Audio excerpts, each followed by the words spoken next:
All right, we're back. Final beer review for tonight.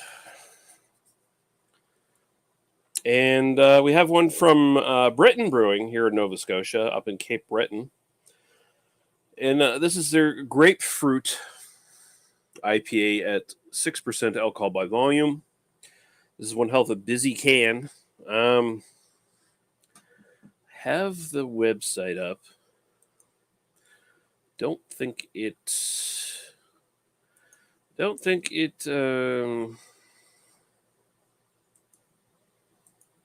shows too much.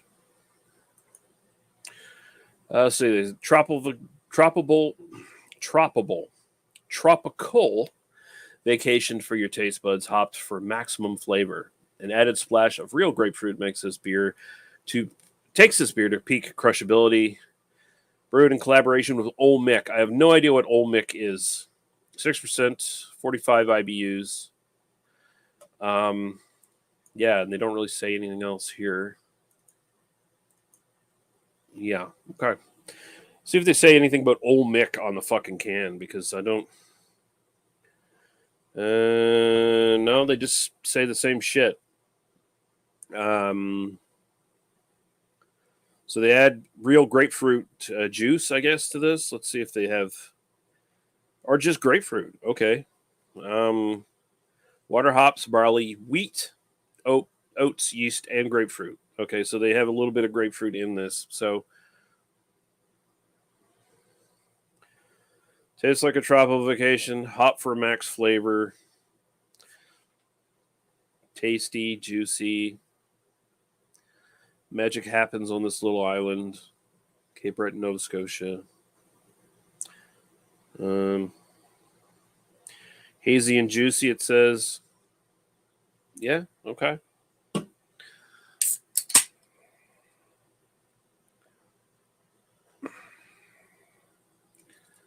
is hazy, that's for sure. I can see it's cloudy coming out.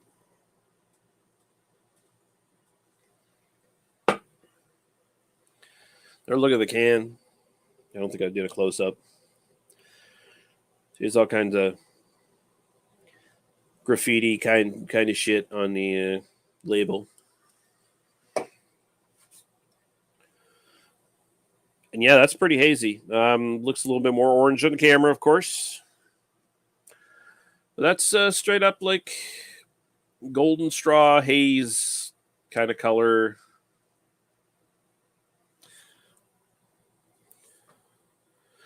Let's go to the aroma.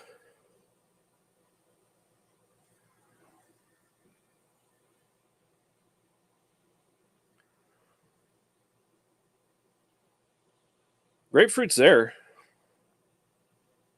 Pretty big, to be expected. Seems to be like a kind of almost like a green, dank kind of note behind it as well. Some sort of like dank vegetal kind of thing. It's a nice combination, actually. It's almost akin to pot, like a good smelling marijuana. There's just like a little hint of that. Maybe if you got like some sort of, I don't even know what the fuck to use these days in vapes, whatever, like T8 cannabis wax. What I don't know. I don't.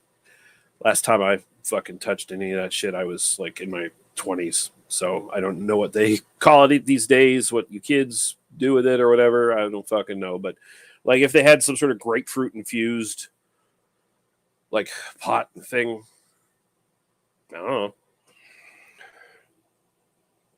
It's just it just does take me back. It's like, oh, that smells vaguely of kitchen parties and hanging out in the woods, drinking and doing other illicit things back in my youth with grapefruit. All right, let's do a taste.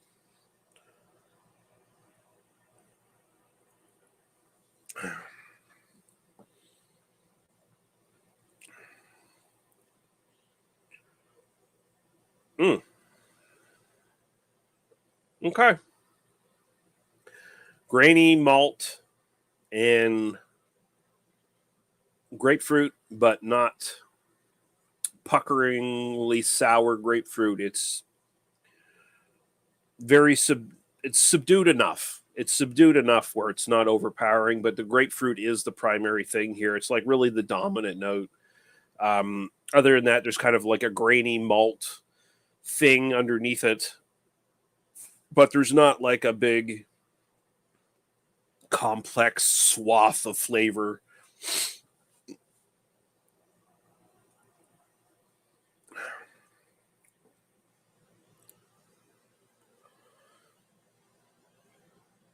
There's something else there. I can't put my finger on it, but I mean it's mostly the grapefruit, and it's a good grapefruit taste. It's not overpowering. It's not aggressive. It's just aggressive enough. It tastes good.